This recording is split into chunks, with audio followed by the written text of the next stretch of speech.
I was trying to tell Bud that this is he should so he can see it. Oh, I like that. That's pretty cool. I gotta do that. Hey, John. Hey, John.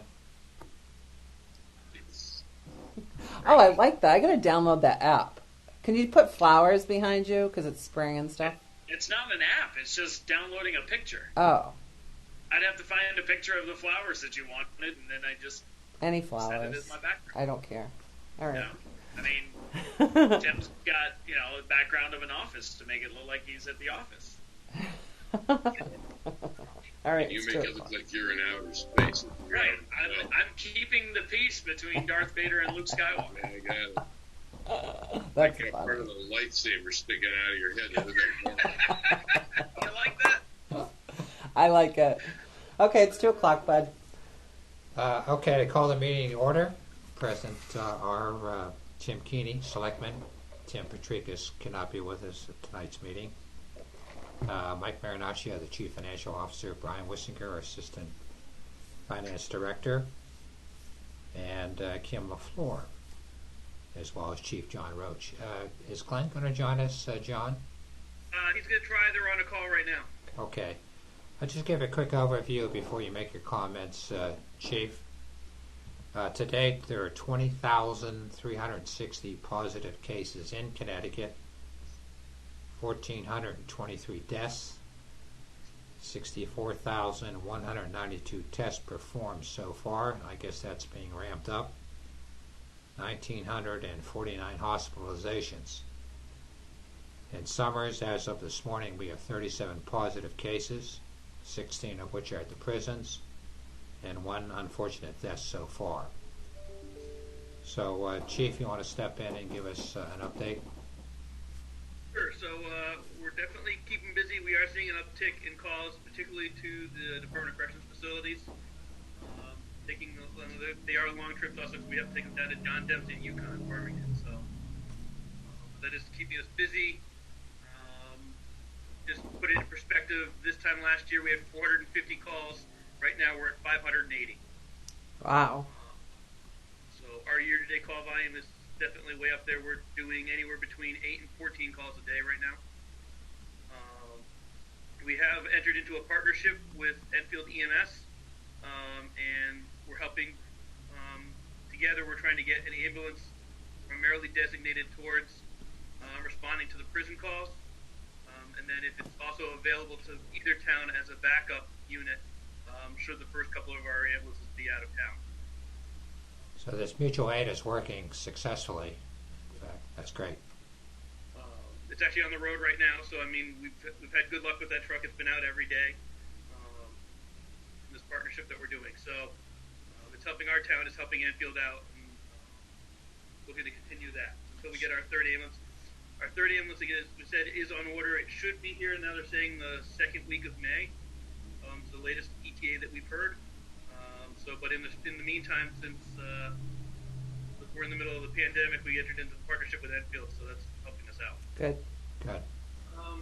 Good news on our side a little bit is that none of our full-time staff members have tested positive. None of our volunteers either. They're actively running, so knock on wood there. We're holding our own. We're doing in pretty good shape for PPE as well. We've done, I think we've transported something like 32 or 33 COVID positive patients so far. Does that include the prison? Yes. Yeah. The vast majority of those are out of the prisons. Right.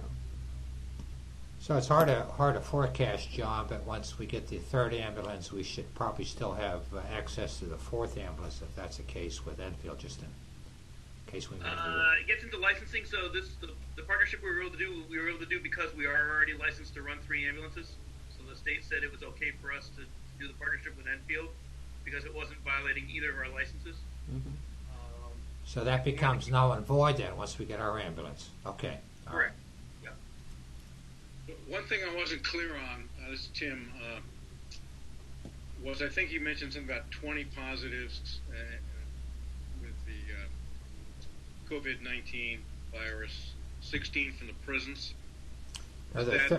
Sorry, Tim. So what we found is happening is DOC is testing a lot of the inmates But if you go to the state's website, you'll notice there's several hundred people listed with no address found or no address verified. A lot of those are inmates, and so they're not giving them an address in any way, shape, or form. What is also happening is if we're transporting some of our patients to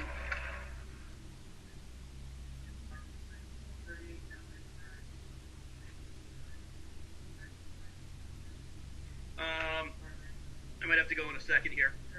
So basically what's happening is if we're transporting from the prison and they're saying they're not sure if they're COVID positive or not, and the hospital tests them, the hospital's tying the address back to the prison. So those 16 or so that the showing on the state's website as Summers and DOC are because we've already transported them to a hospital and the hospital then tested them. As far as actual Summers residents and not inmates, how many Summers residents have tested positive? That would be 21 to 22, correct, John? Correct. Okay. Just one death so Thank far. you. Okay. Anything else, Any John? other quick questions? Because I gotta He's quickly gonna run. go. Yeah. Before you run. Tim, anything else? Take a vehicle, John. Don't run. You'll get there quicker. Thank you. Be safe. Thanks, John. Before you move. Mike, next item is the Chief Financial Officer update. Okay. Last evening we had the public hearing of the Board of Finance for the annual budget. 29 participants on Zoom that I saw. I don't know who was viewing online. By my count, there was at least 20 town-affiliated people in this meeting, either board members, Board of Ed, Board of Finance, Board of Selectmen, directors, and approximately 9 general public. That's not unusual. That happens the same way in person usually.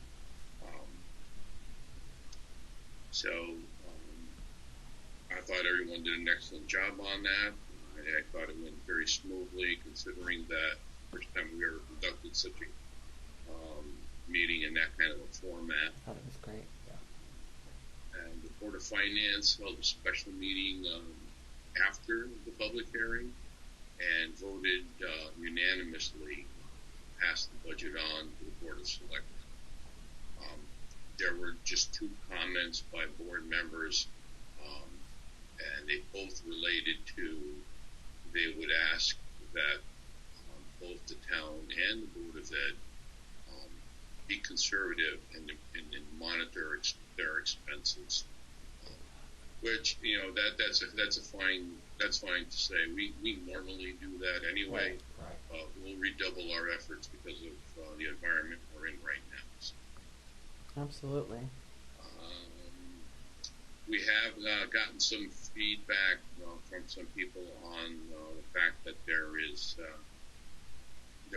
not a total amount of financial information up on our website prior to the public hearing. There's a couple of reasons that happened. Let me just start off by saying that everything anyone needs to see is now out there on our website. A lot of it was there already. It just wasn't easily accessible. It should have been headlined. It should have been up front, and it was kind of hidden back in the files of the finance department. For the most part, I guess the biggest criticism was that there was no budget book there. And just to digress, the budget book has been out on our website for 2 years. This would have been the 3rd year. It was something we came up with a couple of years ago. We thought it would be nice to give a hard copy budget book to people who didn't really have technology skill sets. And what we did was we distributed that book to the library, town clerk, town hall offices, and to the senior center so that people could have easy access to it. Considering that in the midst of putting all our budget together, and in the midst of realizing we had to go virtual with our town hearing, public hearing, we kind of set the public that book off to the side, figuring that it didn't really serve a purpose. Well, I guess some people actually looked at it and miss it, and so for that, I guess we can be criticized.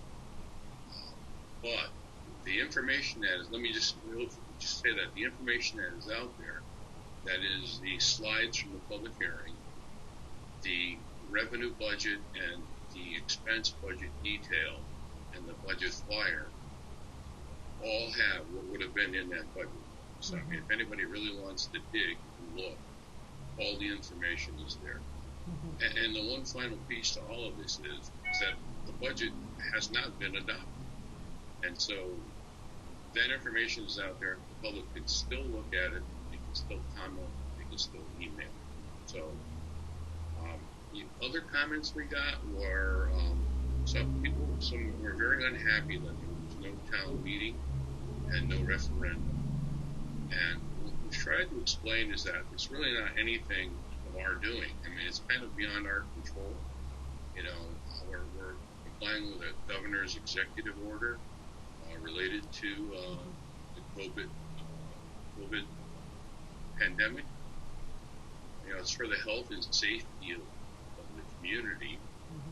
So everything we've done in this process has been vetted with the town attorney. So we're not making this stuff up along the way. And we really are not trying to pull the wool over anyone's eyes because there's no referendum in the budget.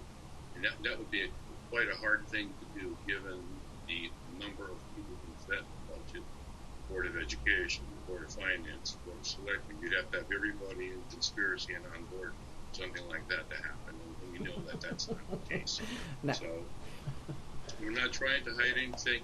And in the final comment is because of that whole circumstance, the Board of Finance decided to use probably a significant portion of our reserves to preserve the current mill rate, to keep it the same, so that we wouldn't be criticized for trying to pull the wool, because we're not. I mean, so ultimately, bottom line, the budget may have changed a bit expense-wise, but mill-wise and tax-wise, there is no difference to the tax bill. So I guess I just wanted to clear that and just make sure that everybody understood that, and that the information that everyone might be looking for is in fact out there on the webpage, and that Finance Department is still acting as a clearinghouse for questions and answers to comments. And so I invite people, and there have been some, to do that, and we're going to compile a Q&A document, and that'll go up on the website. So really, whatever you feel, you're entitled to your comments, your questions, and best of our ability, we will answer them, and we won't be shy about posting them on the page either. So good. That's my update. How are those public concerns communicated? Just curious. Certain officials, elected officials, emailed me with some of them. Others, I received a couple of direct emails, and I know Brian has received emails also. So that's fine, and that goes to show that the process is working for people who do want to communicate. Right. I only wish that some of the people, it seems to me some people wish to remain anonymous and become critical, and it would just be helpful if we knew who they were, or they just would communicate with us directly. Correct. You'd think they would have been a little more forthcoming in last night's presentation and communication. I agree with you, Tim. I mean, that's the opportunity for that to happen. That's what it's designed for. That's right. There were only 2 comments, Tim, that were made, despite repeated. Oh, good. Yeah. Despite the repeated announcements where people could reach out, whether it's to me or the other boards of selectmen members or the Board of Finance, or for this matter, our financial professionals. So, again, the public has the ability to get the information if they would just reach out for it on the proper channels. the one email that we did read into the record last evening from that individual contacted me this morning and thanked us for doing that. So, Nice. Okay. he didn't agree on exactly what we were doing, but he thanked us for having us read that, and then the public would hear it. So, Awesome. So, Any additional questions, Tim, for Mike or Brian? I have a question. I don't believe so. Are you going to mention at all the update that Chris Boucher does on the radio? You going to talk about that, Bud? I'm just curious. I mean, I know that was mentioned in the director's meeting notes from yesterday. Yeah, I haven't seen that yet, Tim. But Chris basically makes the announcement as it relates to either the recreation department or the senior centers department. Well, all departments actually. Yeah, right. So But he also reads your statement. correct. Correct. Yeah. So no, I haven't seen that, but Chris has been pretty good about that, and actually we've received quite a few positive responses from the people in regard to he this did make update. reference. I noticed. I heard it on the radio to follow. Basically, said something about please follow the orders of the World Health Organization and the Center for Disease Control. Mm-hmm. Right. I was just a little concerned about reference to WHO, since Well, they've been criticized. Oh, really? Yeah, I haven't seen that reference to the WHO, but of course our mandate came from the CDC, Yeah. which we use. That's what I would focus on. Right. I would just Yeah, I agree. WHO. I agree. I'll talk to I think it's him. helpful. Yeah. Okay. But before everybody hangs up, Mike, I just had a question. So for the town meeting, the May special Board of Selectmen meeting, May 5th. yes, or May 5th, sorry. Right. yes. So do I just do a special? I don't have to do like a legal Yeah, notice, just do right? a special agenda. That's it, and no call-in Yeah. because it's not You- a back and forth, right? Nope. It's just a special selectmen meeting as Okay. far as Okay. Right. My understanding. A Zoom meeting amongst ourselves. Okay. I just wanted to make sure. In the time of the day you like. Okay. Whatever. Yeah, I guess I'll send an email out to the Board of Selectmen and find an agreeable date and time, or time, I should say. We have the date. You could include other items in that as this is a special meeting. As Oh, long as okay. As long as that's one of the agenda items Okay. that gets voted on. Yeah. Okay. Well, that day will take place of all this other stuff that we've been doing too. So. Sure. Okay. Sure. All right. Cool. And the agenda item, can you send that to me exactly how it's supposed to be worded? Because. Yeah, all right. All right. Yeah, I have that Thank too. you. I don't want to mess it up. Okay. All right. So. Any additional comments? yeah. That's all I had. No. Alrighty. All right, and so next week, same time, Yes. 2:00. 2 o'clock is the Board of Selectmen. No. Okay. Next week is the All Board right, of take Selectmen. care, everyone. Yeah. Stay for health. Okay, When is you the too. next regular Board of Selectmen May meeting? 5th. Not till May 5th. well, that would be the May special 14th. one. Yeah. So May That's a 14th. special. May 14th is the next scheduled regular, Right. Right. Okay, so we have a meeting on May. We have one next Wednesday. right? Or is it May 7th? I Kim? need a It's the first and calendar. third, It's right? May It's 7th. the May first and 5th third, is so a it- Tuesday, I think. Yeah. Yeah, so then May 7th would be the next one. All right, but we'll meet next week, Tim, at 2:00 on Wednesday for the special one. Okay. So Wait one a more minute, question. May 5th. What's the day on May 5th? Hold on, I have my calendar right here. Tuesday. Tuesday. It's a Tuesday. Correct, but Yeah. this is next week was still in April, so do I now as far as the timeline for that special Board of Selectmen meeting for the town meeting, does that have to go out like 5 days before? We don't follow that rule with the legal notice, you know what I mean? It'll just be the 24-hour? Special meeting on the 5th of May. Okay. Right. It doesn't have to be noticed? The only reason why we're following it is because it's within 2 weeks of public hearing, Right.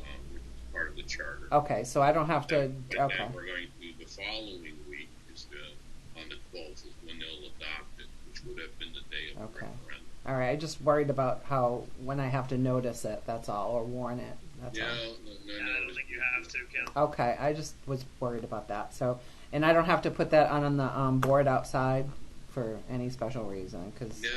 No. Okay, I just was worried. All right, I'm just kind of worrying. That's all. So. Dotting your I's and crossing your T's. That's all. I don't want to screw it up. Okay. Everyone go out and get a Tampa Bay 87 shirt. I know. I can't believe Gronk. It's crazy. Everybody go get your 87 Buccaneers shirt. I probably will. Brian, Don't give me. get your hopes up on this Tampa. Yeah. Brian, It's gonna- just. I've just got my hopes up. It's going to be a loss of luck. I'm coming for Bud. That's all I care. Just give me the check now. I'll take it. All right, a motion to adjourn. Motion to adjourn. Alrighty. I- All in favor? Okay. All right. Thank you. Bye, everybody. Take care of yourselves. Yeah. I gotta stop this. I don't even know how. Goodbye. If I can stop it. There we go. Yeah, that was fun. We're on. That's good. Hold on. Not of camera. Here we go. Continue. So this is what we look like sitting here. Stop. Bye, everybody.